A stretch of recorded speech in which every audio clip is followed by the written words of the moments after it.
Agama Kristen menjadi salah satu agama di Indonesia dengan jumlah pemeluk yang banyak. Tetapi, pernahkah kalian memikirkan dan mencari tahu bagaimana asal agama Kristen bisa masuk ke dalam Indonesia? Mari kita mengundurkan waktu melihat bagaimana agama Kristen bisa masuk ke dalam Indonesia. Agama Kristen pertama kali masuk ke Indonesia pada abad ke-7 atau lebih tepatnya sekitar tahun 645 Masehi melalui gereja Timur Asia yang berada di dua tempat, yaitu di daerah Pancur yang sekarang disebut Deli Serdang serta daerah Barus yang sekarang merupakan daerah Tapanuli, dengan yang keduanya berada di wilayah Sumatera. Sejarah masuknya Kristen di Indonesia juga tercatat oleh buku seorang ulama bernama Said Abu Salih Al-Armini. Dalam buku tersebut tercatat ada beberapa gereja di seluruh wilayah persebaran agama Kristen di seluruh dunia yang terbesar di beberapa wilayah, diantaranya di Mesir, Assyria, Afrika Barat, Nubia, Spanyol, Arab, dan India. Masuknya agama Kristen ke Indonesia berawal dari bangsa Portugis yang mendarat di Aceh, kemudian ke wilayah timur Indonesia, dan penyebaran agama Kristen kemudian lebih berkembang di wilayah timur Indonesia. Sejarah mencatat masuknya kekristenan ke Indonesia dimulai pada abad ke-16 dengan penyebaran agama Katolik oleh Portugis. Belanda kemudian membawa agama Protestan pada awal abad ke-17. Indonesia juga menjadi salah satu sasaran penyebaran agama Kristen oleh bangsa Barat pada masa itu. Indonesia masih dikenal dengan sebutan negara India atau Hindia. Masuknya agama Kristen ke Indonesia berawal dari bangsa Portugis yang sampai di Aceh, kemudian ke wilayah timur Indonesia, dan penyebaran agama Kristen kemudian lebih berkembang di wilayah timur Indonesia. Namun ada teori juga menyatakan bahwa agama Kristen masuk ke Indonesia sudah ada sejak lama, jauh sebelum kedatangan bangsa Portugis ke Indonesia.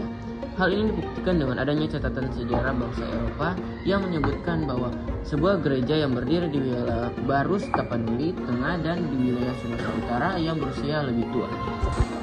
Penyebaran agama Kristen di wilayah timur Indonesia diterima baik oleh masyarakat di sana, sehingga wilayah timur Indonesia menjadi salah satu daerah di Indonesia yang memiliki pemeluk agama Kristen terbanyak di Indonesia.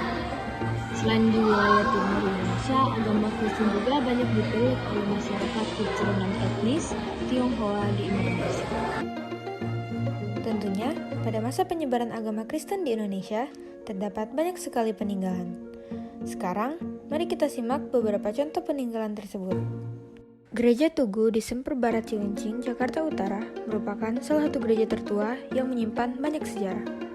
Bangunan Gereja Tugu yang saat ini masih berdiri bukan merupakan bangunan pertama dari Gereja Tugu. Baru pada tahun 1678, Pendeta Melchior Leidecker membangun sebuah gereja yang pertama di luar Jakarta. Setelah beberapa kali mengalami renovasi, pada tahun 1738, sebuah gedung gereja baru dibangun oleh Tuan Tanah Belanda Justinus van der Vinch, menggantikan gedung sebelumnya yang telah rusak. Gereja Tugu ini adalah yang ketiga. Selain sebagai tempat ibadah, gereja ini juga menjadi pusat kegiatan sekolah. Dalam sejarahnya, Gereja Tugu telah mengalami berbagai peristiwa penting. Misalnya, pada tahun 1700, wabah influenza yang parah melanda, mengakibatkan banyak penduduk Tugu meninggal. Namun, gereja ini terus berdiri kokoh dan melayani umat Protestan setia setiap hari Minggu. Tak hanya sebagai tempat ibadah, Gereja Tugu juga memiliki nilai sejarah yang tinggi. Lonceng tua yang masih ada hingga kini menjadi salah satu peninggalan berharga dari masa penyebaran agama Kristen di Indonesia. Begitu juga dengan benda-benda lain di dalamnya, seperti salib dan mimbar pendeta yang terbuat dari kayu yang telah ada sejak Gereja Tugu pertama kali berdiri. Semua ini merupakan bagian dari warisan berharga yang perlu dilestarikan, memperkaya kisah dan perjalanan agama Kristen di Indonesia. Gereja Ebenezer, Nusa Laut, Maluku merupakan salah satu gereja tertua di Indonesia. Lainnya berada di Kepulauan Ambon, tepatnya di Nusa Laut. Gereja ini bernama Gereja Ebenezer yang diperkirakan telah dibangun pada tahun 1715 sampai 1719. Bukti arkeologis gereja ini ditunjukkan pada prasasti di dinding gereja. Prasasti itu bertuliskan Dejo Lois Patisigas Ponja Waconui Jegresia sudah mulai berdiri akan kepada 28 hari Baulang Mar tahun 1715 berhabis akan kepada hari Baulang tahun 1719. Gereja ini telah mengalami beberapa kali renovasi, hanya tidak mengubah tata ruang dan arsitektur bangunan saja. Salah satu peninggalan yang masih terjaga di gereja itu adalah papan prasasti. Benda lain yang masih dijaga keasliannya diantaranya kursi-kursi kayu, jendela kebaya, dan tempat persembahan yang menggunakan tongkat kayu sepanjang sekitar 2 meter. Penyebaran agama Kristen di Indonesia dipengaruhi oleh letak geografis sebagai negara kepulauan dan penjajahan oleh bangsa Barat. Mayoritas agama yang berkembang di Indonesia bagian timur adalah Kristen Protestan dan Katolik karena pengaruh penjajahan Belanda dan bangsa Portugis. Pengaruh Kristen di Indonesia pada pemerintahan dan masyarakat sangat besar.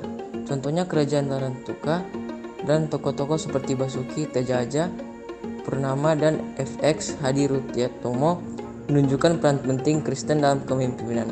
Organisasi seperti GMKI dan PMKRI seperti lembaga pendidikan Kristen memainkan peran vital dalam menciptakan dampak positif.